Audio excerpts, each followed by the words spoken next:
that we need to be proud of ourselves, the way we are created, and work to create the costumes of our culture, be proud of them so that we don't become markets of those ones who teach us otherwise. We carry that responsibility of coming together, of working together, of seeking knowledge, of seeking wisdom, of collaborating, of trading between ourselves.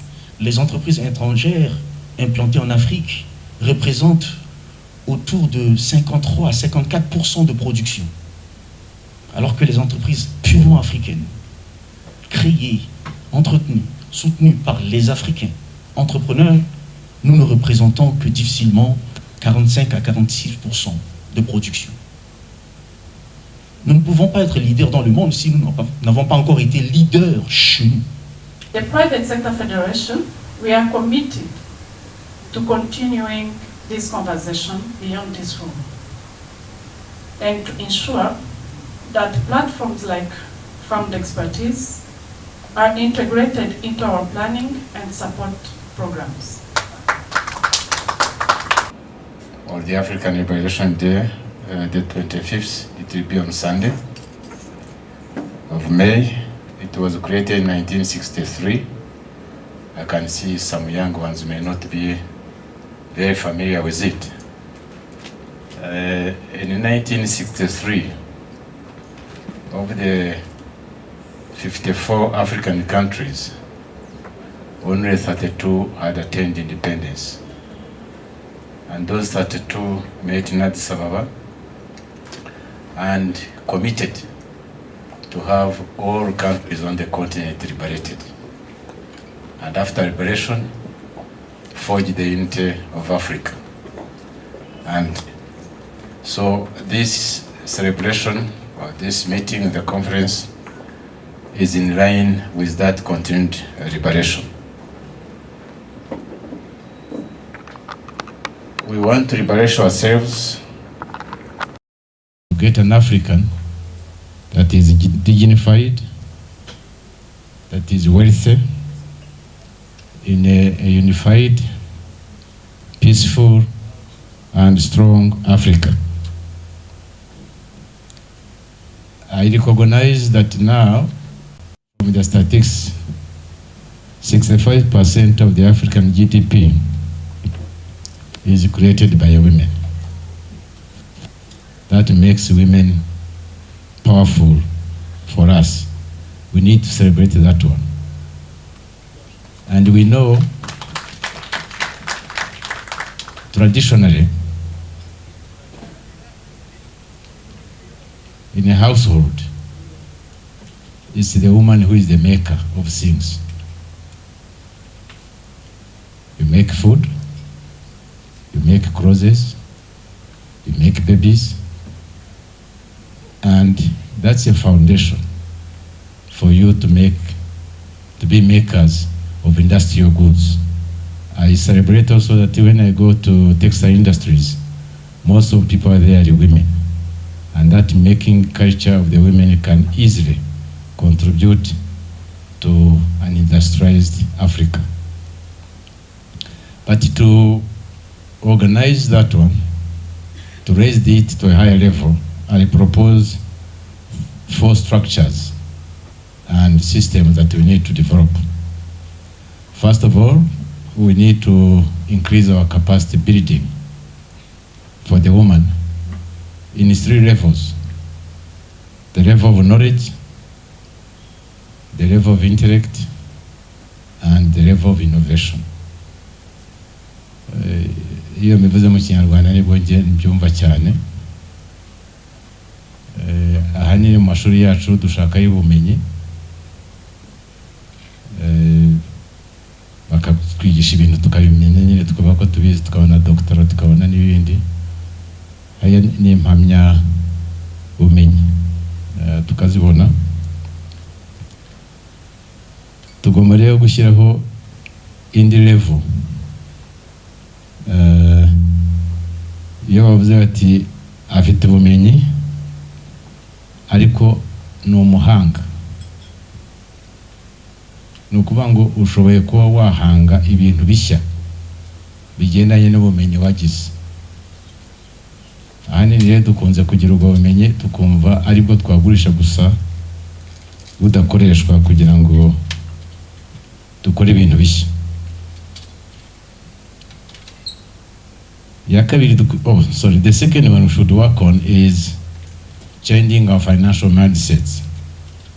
Again, world statistics indicate that the worst savers are Africans. The best are Chinese, followed by Indians and Japanese. The worst are Africans. We are more into consumption. So we need, again, I can come back to the cultural attributes of a woman as a saver. So we need to work on our habits to meet our needs first and appreciate and focus on wealth generation for our families and our countries. The third strategy we should be an independent thinking.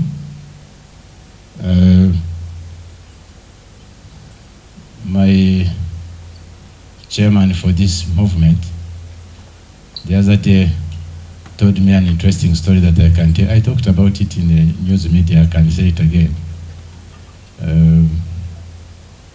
That a young man married a young woman. They went to a wedding. But the woman had changed the hair, had changed the eyelashes, had changed the coloring of the lips, had changed the size of the breasts, had changed. So after the wedding ceremony, they went to the bedroom, and all those were removed. So he got surprised and said, "Are you the one I married?" To me, that is even deeper than it sounds. That we need to be proud of ourselves, the way we are created, and work to create the costumes of our culture. Be proud of them so that we don't become markets of those ones who teach us otherwise. This morning I was disheartened to read in the newspaper that 87% of the Kenyan youth would prefer to live elsewhere than Kenya. That if they get an opportunity, they would get out of the country. It brought to my mind a fundamental saying in our language. Ngo uga imfura ziwabo ahora yimuka. Basically iyo uvuze ngo iwacu ntabwo bimeze neza nakwigendera, uba wihunga. Ibyiza no kuvuga ngo iwacu ntibimeze neza nahura nande ngo dufatanye kubikemura bishyire mu buryo. But then the conditioning responsible to ourselves and seeking solutions from other people's lands and way of doing things is very negative to that one. So we need to have an independent mindset, focused on self-belief and self-appreciation as Africans to move forward. The fourth strategy is integration. That we need to go beyond the fragmentation we see in Africa, both physically with borders and mentally within ourselves, because we see each other as different from one another, and yet we are all Africans. We all have a black color. The whole world knows we are one. It's honor us that know we are different. So we needed to find out from this meeting how we can integrate our thinking and our actions and our economies. I'm sure where the men are slow because of the egos, the women can start integrating, discussing, and trading with each other. Those from Cameroon, from Nigeria, from Ivory Coast, and Rwanda. Possibly there are other countries that are here can work out a way of starting corresponding in trade and manufacturing.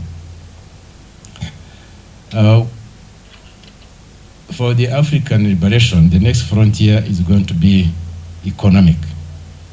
And I believe women can lead us in this evolution towards nurturing an environment for a happy and confident African child. Ladies and gentlemen, the future is in our minds. We can create it with our hands. But let us create it as fast as we can. I thank you very much. Mr. Chairperson of the Pan-African Movement Rwanda Chapter, Excellence, Monsieur le Ministre, vous êtes le bienvenu. Chères sœurs, chers frères, bonjour. Allow me to continue in English. I will be mixing a bit. I don't know if we have a simultaneous translation. As you may see, I don't have a written speech, but I have something to tell and share with my sisters here present. First of all, let me thank you for having taken the courage to come and support ourselves in this way that I see the room is full and makes us proud. Thank you so much. Second, they mentioned that I just come from the African Union. Africa is in our hearts. Wherever we are, wherever we be, Africa will be in our hearts. C'est notre Afrique, c'est notre continent, c'est notre maison. Et notre maison, c'est nous qui devons l'organiser en travaillant ensemble, en collaborant et dans diverses capacités, complémentarités, le mot-clé étant collaboration. So, this, our Africa, we want indeed to be in charge of.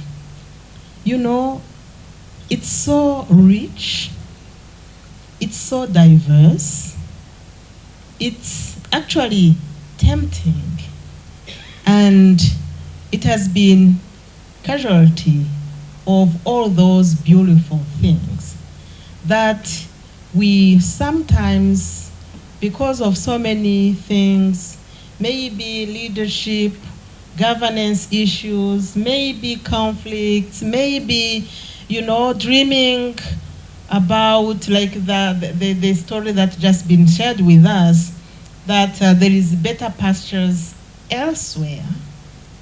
We have tended too much to ignore, actually, that we are the source of all the solutions that the world needs today. When you look at it closely, youth, we have it.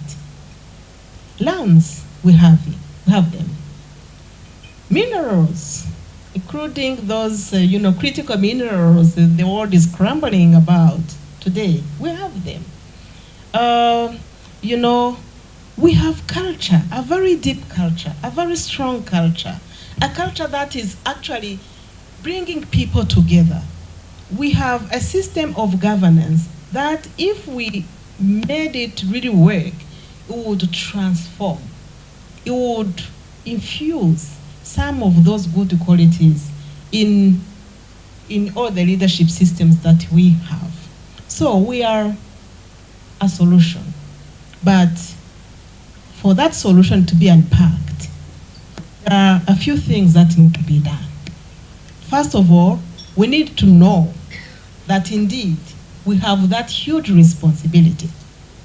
We carry that responsibility of coming together, of working together, of seeking knowledge, of seeking wisdom, of collaborating, of trading between ourselves, of actually integrating our markets. Because if we don't, then there will remain markets of 55 countries that are so tiny and cannot actually make a lot of sense. And Continental Free Trade Area was born here, as you all remember. Yeah, those countries, heads of state signing. We are accelerating the implementation of such. But it has a beautiful protocol for women and youth in trade, which is unique. You can't find it anywhere else. But that protocol will just remain a piece of document that our ministers have negotiated and put there if we don't work collaboratively to implement it. So implementing it, taking responsibility is one, to know that that framework exists, that it gives you rights and responsibilities and opportunities to work together. That actually it authorizes you to go to the ministries of trade and just make them like, don't sleep, because you have to demand that actually the commitments that they have put in those agreements, in those protocols, we are empowered to leverage that. That is the level of responsibility women must have, so that they can go and demand and seek to know and organize so that we can find solutions among ourselves. I'm glad to know and to, witness that the family expertise is coming to Rwanda. I had the opportunity to learn about them just last year or a couple of years back, and the concept is so good, it's so unique, because it's looking inwards, what we can do ourselves so that we can help each other, pull each other up. And we know no one can be a master of everything. You have a skill, you have an expertise, we must create that market of needing each other. That's how integration is going to work. Because if you don't come, if you don't,